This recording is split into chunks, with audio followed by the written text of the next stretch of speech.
बरती बिनती सुनाय। भोरवा में उगा है सूरज मल, बरती बिनती सुनाय, बरती बिनती सुनाय। हथवा में अमर सुहगवा, छठी माई घटवा बिजाय, छठी माई घटवा बिजाय।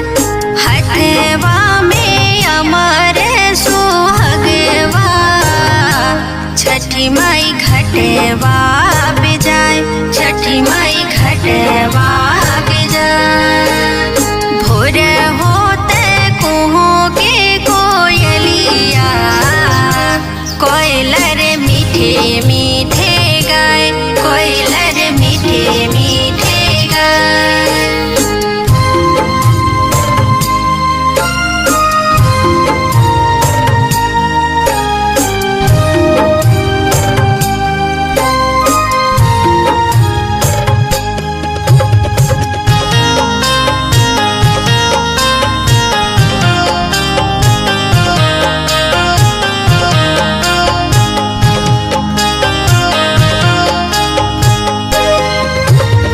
नैहरों से अइली जे छठी मैया, लेही हमके बोलाय, लेही हमके